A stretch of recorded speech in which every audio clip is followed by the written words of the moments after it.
आप थैंक्स करो उसे, परमात्मा को, जिसने तुम्हें एक छोटी सी दुनिया दी, जिनके लिए दौड़ रहे हो रात दिन। थैंक्स करना उनका भी, जिनके जरिए आपकी जिंदगी में कुछ भी अच्छा हुआ, जिसने नौकरी लगने में सुविधा दी, जिसने रोजी रोटी दी, जिसके यहां आप काम करते हैं, जिनके यहां जाने के बाद आपकी पहचान बनी, और जिस कुर्सी पर बैठकर आप रोजी रोटी कमाते हैं, वहां बैठकर थोड़ी देर के लिए थैंक्स करिए ऊपर वाले का भी, और अपने काम को प्यार करो। जो भी काम आपको मिला, अगर आप अपने काम को प्यार करते हैं, अपनी नौकरी को, अपने काम धंधे को, अपने बिजनेस को, कुछ भी जो भी आप करते हैं, भले खेती करते हो, वही चीज आपको इज्जत भी देगी, नेम फेम सब कुछ मिलेगा। हर कर्म के साथ परमात्मा को जोड़ लीजिए, और जब सोने लग जाएं तो धीरे धीरे धीरे धीरे, जैसे जंगल में आप देखते हैं ना कि सारी चिड़िया, सारे पंछी आकर डालों पर इकट्ठे होते हैं, इतना बोलते हैं उस समय, चाहे सांझ हो या सुबह हो, उनकी चहचहाट सुने आप। पहले तो जंगल से ज्यादा संबंध था हम लोगों का, लेकिन अब भी कभी कभी जब मैं शाम को देखता हूं, हमारे आश्रम में जहां मानसरोवर झील बनी हुई और उसके सामने जो है कैलाश शिखर है, तो बांसों का एक जुर्मुट है वहां, उस पर सांझ होने से पहले, आरती होने से पहले बहुत सारी चिड़िया आती हैं, और वो पता नहीं क्या क्या बोलती हैं उस समय, इतनी चहचहाट होती है। और जैसे जैसे अंधेरा गिरने लगता है तो सब शांत हो जाते हैं, पूरी प्रकृति शांत होती है। जैसे जैसे अंधेरा बढ़ेगा तो पक्षी अपने घोंसले में हैं या पेड़ों की डाल पर हैं, एकदम शांत हो जाएंगे। जैसे झिंगूर की आवाज आएगी, वो लोरी है, जो प्रकृति की लोरी है। प्रकृति की लोरी को आप सुनेंगे, जैसे मां सुलाती है ना बच्चे को करते करते, ऐसी झिंगूर की आवाज, पूरी प्रकृति शांत हो जाएगी, लीन हो जाएगी। और किस तरह से वो पक्षी डालों पर बैठे बैठे सो जाते हैं। कमाल की बात तो यह है कि नींद में बेल्ट भी लगी हुई हो ना कार में, तो भी आदमी झटका खाता है, ऐसे गिरता है नीचे। वो जो नींद में सोते हैं पक्षी, कोई तो है जो उनको नीचे नहीं गिरने देता, उनकी बेल्ट लगा के रखता है। कोई बैठा ना ऊपर, उनकी बेल्ट लगी हुई दिखाई नहीं देती, लेकिन कोई है जो उनको संभाले हुए है, गिरने नहीं देता। वो संभालने वाले के हाथ नहीं दिखाई देते। तो सांझ जैसे जैसे होती है और आप देखते हैं कि पूरी प्रकृति लीन हो जाती है, तो आपको भी लीन होना है। और जब आप सोने जाएं तो एक धन्यवाद की प्रार्थना उस समय भी की जाती है कि आज का दिन पूरा हुआ, सांझ घिरी है और तेरी गोद में सिर रखने का समय आ गया। आज का दिन मेरे खाते में कितना पुण्यों के रूप में जुड़ा, कितना व्यर्थ चला गया। जैसे भी अक्ल थी, समझ थी, दिन बीता। अब मैं अपने आप को तेरे हवाले करता हूं। कल जागने के लिए सो रहा हूं, कल का दिन और बेहतर हो सके। और मेरी जिंदगी और ज्यादा कीमती हो सके, मुझे आशीर्वाद दे। तो नाम जपते हुए, थैंक्स करते हुए सोइए। और ये जरूरी है कि जब आप सोने जाएं तो अपने आप को इतना शांत जरूर करें, खुद को भुला दें। आप दिन भर की कड़वाहट को भुला दीजिए और धन्यवाद करके सोइए। तो आपको ये नहीं कहा गया कि आप सारा दिन इतनी इतनी प्रार्थना करेंगे, नहीं, ये कहा गया कि आप सुबह शाम विशेष और दिन में केवल इतनी सी बात, कर्म की शुरुआत, यात्रा की शुरुआत, उसको याद करते हुए चलना। और जब भगवान का नाम ध्यान में आए, मिठास आनी चाहिए, चेहरे पर प्रसन्नता आनी चाहिए। कोई चर्च के पादरी उन सब नए पादरी बनने वाले, जो पृष्ठ बनने वाले थे, धर्मोपदेशक बनने वाले थे, उनको उपदेश दे रहे थे कैसे हाव भाव बनाना, कैसे तुम प्रार्थना करो तो कैसे करना, सिखाते हैं लोग। तो बता रहे थे कि देखो, जब स्वर्ग की बात करो तो हाथ ऐसे ले जाना ऊपर, और चेहरे पर आनंद आना चाहिए कि तुम स्वर्ग की बात कर रहे हो। जब स्वर्ग की बात और स्वर्ग के पिता की बात करो, इतने आनंद में हो जाओ, इतने आनंद में हो जाओ। अब वो समझाता जाए तो एक लड़का खड़ा होके बोला, साहब जब नरक की बात करनी हो तो बोले जैसी शक्ल है वैसी रहने देना, पता लग जाएगा नरक की बात कर रहा है। कोई ज्यादा करने की जरूरत नहीं है। स्वर्ग का चेहरा बनाना, आनंद का चेहरा बनाना, परमात्मा की मेहर हो रही है, इसका चेहरा बनाने के लिए आपको प्रयास करना पड़ेगा। नरक वाला बनाने के लिए कुछ करने की जरूरत नहीं, वो तो बना हुआ है हमारे ऊपर। लेकिन जिनको थैंक्स करना आ गया है, जो धन्यवादी हैं भगवान के, वो खिले रहेंगे।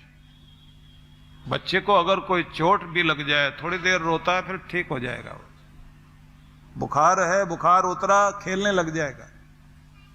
उसकी जिंदगी की कोई भी पीड़ा वो ज्यादा देर तक उसे टिकने नहीं देता, भुलाएगा और आगे बढ़ेगा।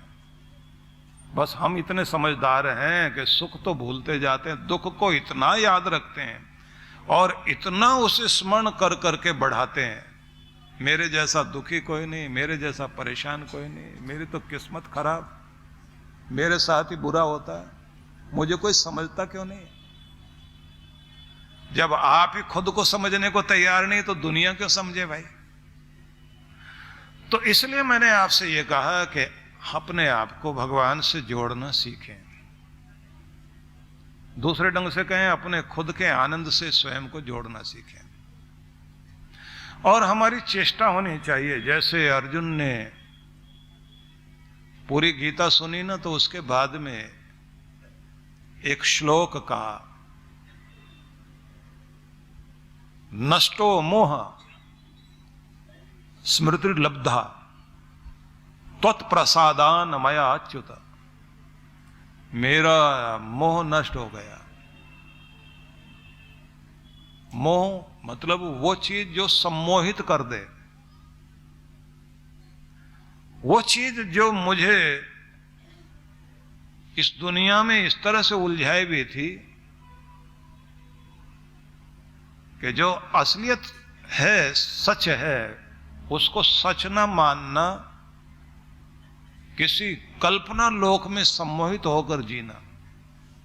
अब मैं उससे बाहर आ गया, अब वास्तविकता समझ आई। स्मृति लब्धा, और खुद की याद आ गई कि मैं क्या हूं। ये बड़ी बात है कि आप क्या हैं ये आप जान पाएं, खुद की याद आ जाए, खुद को पालें। सीधा मतलब हुआ कि कोई अपने आत्म स्वरूप को जान पाए कि मैं ये हूं। और उससे भी ज्यादा बड़ी चीज है कि निज रूप में ठहरें। पहले तो जानना चाहिए कि निज रूप है क्या। अपने आत्म स्वरूप की जानकारी हो। निज रूप आपका जो आपका वास्तविक रूप है। जैसे पानी को कितना भी गर्म कीजिए, वो जैसे छोड़ दिया जाएगा तो अपने निज रूप में आ जाएगा। उसका निज रूप शांत, शीतल, तृप्ति देना, आग को बुझाना, वो अपने रूप में आ जाएगा। वो उसका निज रूप है। तो आपका भी एक निज रूप है जिसमें आपको स्थिर रहना है। वो निज रूप जब आपका आता है और उसकी याद हो, आपको पता हो ये मेरा निज रूप है। दूसरे ढंग से भी समझ लेना, निज रूप वह है जिसमें आपको रखा जाए, वैसी स्थिति में रखा जाए तो आपको अपने वक्त का पता ना लगे। जैसे प्रेम में रहना, प्रेम से युक्त रहना, यह आपका निज रूप है। घृणा आपका निज रूप नहीं है। तो अगर घृणा वाली जगह पर आपको रखा जाए तो जीना मुश्किल हो जाता। 5 मिनट का भी ऐसा वातावरण जो सब नफरत करने वाले लोग हों आपके चारों तरफ और उनके बीच बैठना पड़ जाए आपको, तो जीना मुश्किल हो जाएगा। निर्भय रहना आपका निज रूप है। डर आपका निज रूप नहीं है। डर में रहना पड़ जाए तो वो जो कहते हैं ना कि बादशाह ने अपने वजीर से कहा था कि बिना मारे बकरी का वेट कम कर दो तुम, वो करके दिखाओ। तो उसने कहा कि कुछ भी नहीं करूंगा, शेर के पिंजरे के पास जाके बांध दूंगा इसको। ना मारा ना पीटा, खिलाएंगे बहुत, वेट घटता जाएगा। हम सब लोग, क्योंकि बकरी ये भूल जाती है कि वो पिंजरे में है, शेर बाहर निकल के आने वाला नहीं, खाने वाला नहीं है, लेकिन डर है। उसे देखती है, उसका हाल खराब, ना खाया पिया जाता उसे। हमारी जिंदगी के बहुत सारे डर ऐसे ही हैं। वो पिंजरे में है, वो बाहर आने वाले नहीं है। मार्क ट्वेन ने एक अपना आर्टिकल लिखा था जिसमें एक बड़ी अद्भुत बात उसने कही कि जीवन की 98 चिंता और डर ऐसे होते हैं जो वास्तविक होते ही नहीं और जिंदगी में आते भी नहीं, लेकिन हम डरते इतने हैं कि बस जैसे अभी गए मरे, पता नहीं क्या होगा। तो आपका वास्तविक स्वभाव जो है वो निर्भयता का है। आपका वास्तविक स्वभाव प्रेम का है, घृणा का नहीं है, डर का आपका नहीं है। निश्चिंत रहना आपका वास्तविक स्वभाव, उसमें रखिए आप अपने आप को। कितना भी वक्त बीत जाए आपको पता नहीं लगेगा। लेकिन इससे उल्टी जगह रखा जाए, आपको चिंता वाले टाइम में रखा जाए। वो जो कहते हैं ना कि गम की कटती नहीं एक रात, गम की कटती नहीं एक रात, दिन गुजर जाते हैं 100 आराम के। आराम के जो दिन होते हैं ना, पता भी नहीं लगता कब बीत गए। 100 दिन बीत गए, पर एक रात काटनी मुश्किल हो जाती है। तो कहते हैं कि अगर तुम निज रूप में रहते हो, अपने वास्तविक रूप में जो आपका स्वभाव है, तो ध्यान रखना आपको जीवन दूभर नहीं लगता। तो अपने देश में एक शब्द चलता है, कोई गलत कर रहा हो ना, तो लोग कहते हैं अपने आपे में तो हो, होश में तो हो, कर क्या रहे हो। कुछ बोलते हैं आपे से बाहर हो गया वो। आपे से बाहर मतलब अपना जो निज रूप है उससे बाहर चला गया। अगर आपको निज रूप में जीना आ जाए, बस यही जिंदगी का आनंद है। इसको जानना चाहिए। और देखिए, आना फिर भी आपको निज रूप में पड़ेगा। कितना भी गुस्सा कर लीजिए, गुस्सा आपका निज रूप नहीं है। निज रूप आपका क्रोध रहित होना, शांत होना ही आपका निज रूप है। इसलिए आपको लौट के आना पड़ता है उसमें। घृणा वाली जगह से भागकर आप वापस आते हैं।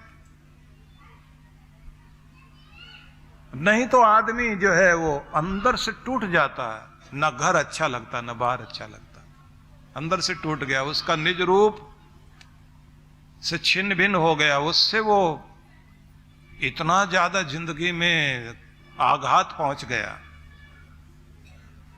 परम पूज्य श्री सुधांशु जी महाराज के पावन आशीर्वाद से ध्यान व अध्यात्म गुरु डॉक्टर अर्चिका दीदी के पावन सानिध्य में गोविंद ध्यानम। मन को सदैव आत्मा में स्थिर करने का योग करने वाला पाप रहित योगी सुखपूर्वक ब्रह्मस्पर्श का परम सुख प्राप्त करता है। दिनांक 20 और 21 अप्रैल 2024। कार्यक्रम की रूपरेखा 20 अप्रैल 2024 सायं 4:30 से 6:30 बजे। 21 अप्रैल 2024 प्रातः 10 से 12:30 बजे एवं सायं 4:30 से 6:30 बजे। स्थान Vardan Lok Ashram, Ghodbunder, Thane road, Mira road east. आयोजक वरदान लोक आश्रम, मुंबई। संपर्क सूत्र हिमालय की गोद में पहाड़ों की वादियों के बीच व्यास नदी के तट पर मनाली ध्यान साधना शिविर। जन्म जन्मांतरों की पीड़ाओं से बाहर निकलने के लिए चांद्रायण अद्भुत तप है। इस बार के ध्यान साधना के लिए कुछ विशेष कार्यक्रम रखे गए हैं।